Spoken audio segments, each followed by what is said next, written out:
ศรัทธาเพื่อนสิยมาแน่ย่องหัวลำนั่นละว่าดีแม่เอ๋ยกันทั้งลำวันนี้มันอยากตัวนี้ขอรับมือจังหนึ่งลำขึ้นกับพ่อฟังว่าอีหยังก็เกินพองเจ้าของต้องเจ้าของกับพ่อป้าอยากให้ดีใจว่ามันมวนมือจังหนึ่งกับหัวคิดล้วนความเบากับบ่มีบ่พื้นเสียงกับบ่ดีพ่อปานว่าเสียงหมาผู้แล้วแม่ปานเขาว่าเสียงปิดปีดเปเสียงปีละเป็นเว่ละเป็นเว่มันบ่พอ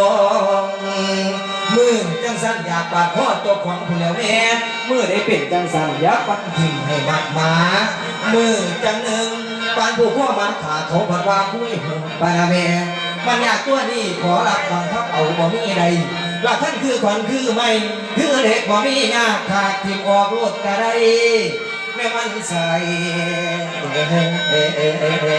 แม่นบอนดีน้อยยาย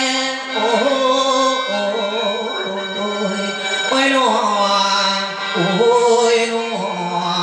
โอ้ยลำอนุรักษ์หน่อยเสียงสนั่นมากเมื่อนี้ถือว่าเป็นลูกเป็นเต่ากับคุณพ่อคุณแม่เลยครับบ่มีอย่างมาฝากนอกจากเสียงร้องเสียงร่ำเอาบริไว้ใส่ไล่สุดแสดงจากหนึ่งก่อนจะกำลังการห้องว่าเสียงหมาว่าอีเนี่ยตกใจปั๊บแบบนึง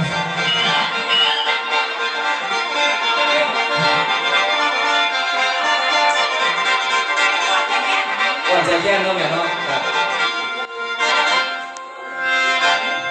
โอ้ละนอ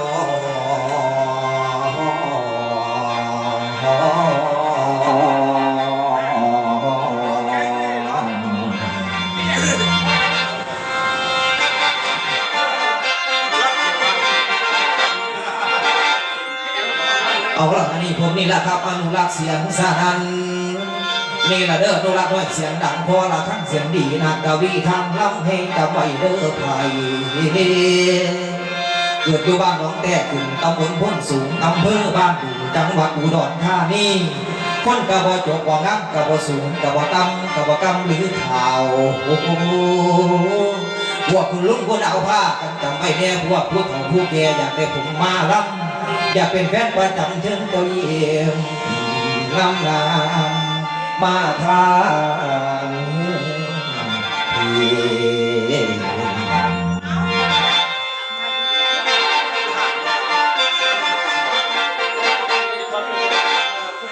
โอ้ละน้อ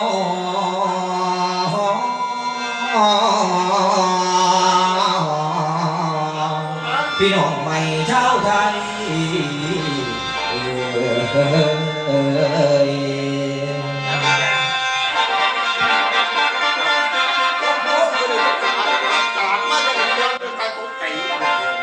เอาละนี่ละจังว่าฟังเด้อเจ้าพี่พอนุ่มจุนจี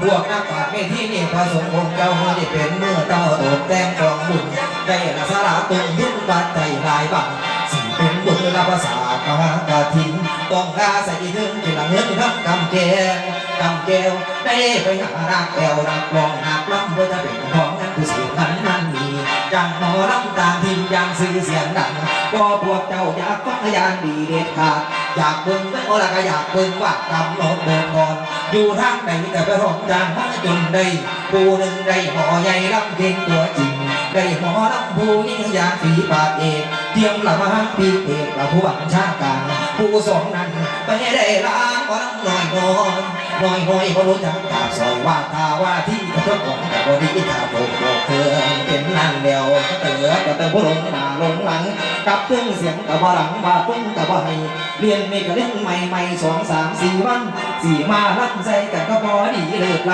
ำอย่างหลายดีจะบ่มงกับผู้เด็กพุ่งสวยที่สถานคนหวยนี่บ่ผิดตาอยู่ต้องมาอยากกลับเมื่อสู่กับบ้านเก่าพุ่งขันกับเครื่องยานสีนั่งสักท่าเจ้าภาพยานเพิ่นเห็นและก็ยานเพิ่นหลับคอยจมน้ำหลังดีบดีใจวัดแต่ฟังเอาเธอลุงป่าพระว่าจะพาขันเฝ้านายเอาละอนุรักษ์ในของประกาศไปยังพ้นไหล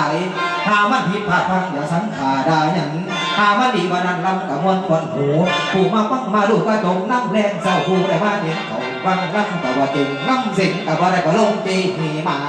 อันนี้ตัวผู้ขาบ่ได้แจ้งเอาเป็นคำได้เห็นได้ห่วงก็เอามีมาไว้ไปหรือคนเขาบัณฑิตคนพวกนักปราชญ์ทำได้ผิดพลาดพังให้ตึงตั้งตึงเถมความบ่มีโอแอมมีพรอโหสีตั้งประสงค์ที่ยาราแข็งแห้งกล้าพอปัญญายังหน่อยความละบ่เลิกสิ่งอภัยถึงพี่น้องลำหนอนทองตาย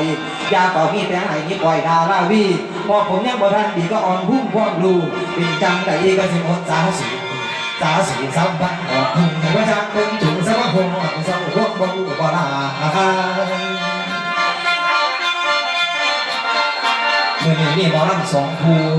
หนึ่งอยู่ข้างห่างภูหนึ่งอยู่ใต้ห่างเอาเป็นโจทย์ขึ้นมาในหมอแทนเขายาวใส่แค่นี้พวกนี้เขาไปฟอ